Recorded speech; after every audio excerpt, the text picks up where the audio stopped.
हरे कृष्णा। कई बार भक्तों आज समाज में लोग पूछते हैं, क्या भक्ति करने के लिए सब कुछ छोड़ना पड़ता है? क्या सब कुछ छोड़ देना पड़ेगा भक्ति करने के लिए?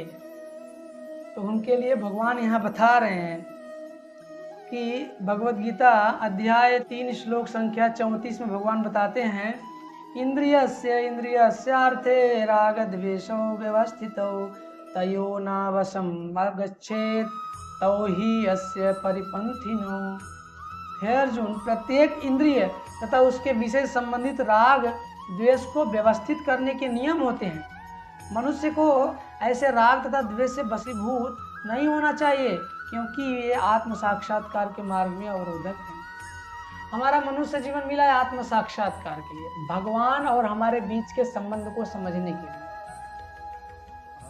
तो इस संबंध को समझने के लिए भक्ति तो करना पड़ेगा, क्योंकि भक्त ही भगवान से संबंध जोड़ सकते हैं। तो भक्ति करने के लिए सब कुछ छोड़ देना पड़ेगा। भगवान यहाँ बता रहे हैं कि नहीं, हर चीज, हर इंद्रिय का राग और द्वेष है।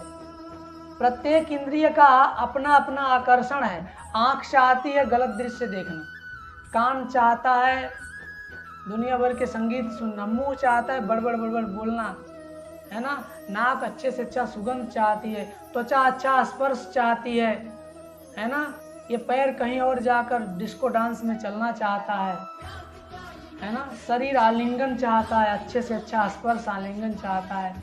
ये अलग अलग इंद्रियों के अलग अलग काम हैं, राग हैं, प्रेम है। तो हमें करना क्या है? इन्हीं इंद्रियों को छोड़ना नहीं है, नियंत्रित करने का प्रयास नहीं करना है, कृष्ण की सेवा में जोड़ना है। आंख चाहती है गलत दृश्य देखना, तो आंख को भगवान को दिखाना है, श्री राधा श्याम सुंदर की छवि को दिखाना है ना। कान चाहता है सुनना, तो भगवान की कथा सुनाना, उसी स्थिति में रह करके, छोड़ना नहीं है ना। तो प्रत्येक जितनी भी इंद्रियां, जीवा चाहती है बोलना, तो जीवा को भगवान का नाम बोलने देना है। नाक सुगंध चाहती है, भगवान के चरणों का तुलसी दल सूंघना है। इस प्रकार से त्वचा भगवान के भक्तों का स्पर्श करे, पैर भगवान के मंदिर चल कर जाए। इस प्रकार से हम भगवान की सेवा में लगा सकते हैं। कुछ छोड़ना नहीं, सब कुछ जोड़ना है। आज समाज में देखेंगे आप, एक स्त्री एक पुरुष के प्रति आकृष्ट है, एक पुरुष एक स्त्री के प्रति आकृष्ट है।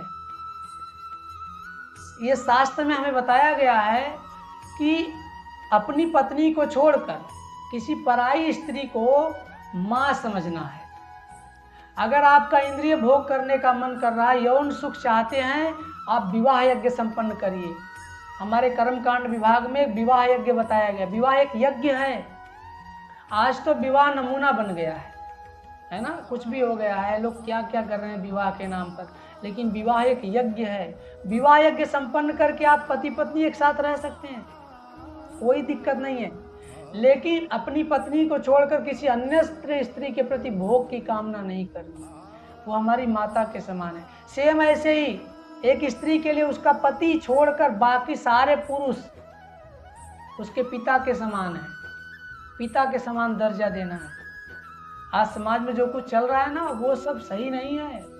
मात्र इंद्रिय भोग चल रहा है, किसी न किसी बहाने एक दूसरे की इंद्रिय तृप्ति करने में सब लगे हुए हैं। भक्तों, सब छोड़ना नहीं है, कृष्ण से जोड़ना है, बस जोड़ देना है हमें। हमारे जो आचार हैं, जो विचार हैं, जो वाणी है, सब कृष्ण से जोड़ देना है। पत्नी पुत्र परिवार धन सबको कृष्ण से जोड़ देना, कुछ छोड़ना नहीं है। भक्ति करने के लिए कुछ छोड़ने की आवश्यकता नहीं है, बस जोड़ना है। जो हमारी भावना आज तक भौतिक कार्यों में लगी है, उसी भावना को कृष्ण भावना में बदल देना है, जिसको कहते हैं कृष्ण भावना अमृत। फिर कृष्ण भावना का अमृत आपको मिल जाएगा, बाकी भावना अपने आप जुड़ जाएगी। श्रीरंगम में एक व्यक्ति थे जिनको अपनी पत्नी से बहुत प्रेम था। तो मेला लगा था, तो उस मेले में वो उल्टा छतरी लेकर चल रहे थे अपनी पत्नी के मुंह को देखते हुए। तो वहां के पुजारियों ने देखा, बोले कितना आकृष्ट है अपनी पत्नी में, है ना। तो मेन जो पुजारी थे उनको बुलाया, उनको दिखाया, तो उन्होंने उसे बुलाया कि भैया क्या कर रहे हो ये? बोले कि मैं अपनी पत्नी के प्रेम में इतना आकृष्ट, किस रूप से मैं आकृष्ट हूं, मैं रूप का पुजारी हूं, रूप का रसिया हूं। तो बोले कि अगर इससे अच्छा रूप देखने को मिल जाए तो? बोले फिर इसे छोड़ दूंगा। बोले चलो, हाथ पकड़कर भगवान के सामने ले गए और भगवान से प्रार्थना की, प्रभु एक रूप का पुजारी आपके दरबार में आया है, आप इसे अपने रूप का दर्शन कराइए। भगवान ने अपना मोहिनी रूप दिखाया, वो व्यक्ति वहीं बैठ गया। उसकी पत्नी आई, पीछे से हाथ रखा, अजी चलिए। बोले तुम जाओ, अब तुम्हारी जरूरत नहीं, मुझे एक सुंदर रूप मिल गया है। वास्तव में हमारी रतिमती इस भौतिक संसार के चकाचौंध में इसलिए लगी है, हमने अभी कृष्ण की सुंदरता को देखा नहीं। वास्तव में सुंदर तो हमारे श्याम सुंदर ही है, बाकी सब छछूंदर हैं, बाकी सब छछूंदर हैं। इसलिए इस चकाचौंध सुंदरता से बचने का प्रयास करें, कृष्ण की सुंदरता को पहचाने, तब कृष्ण की भक्ति होगी। कुछ छोड़ना नहीं है, याद रहे सब कुछ कृष्ण से जोड़ना है। हरे कृष्ण।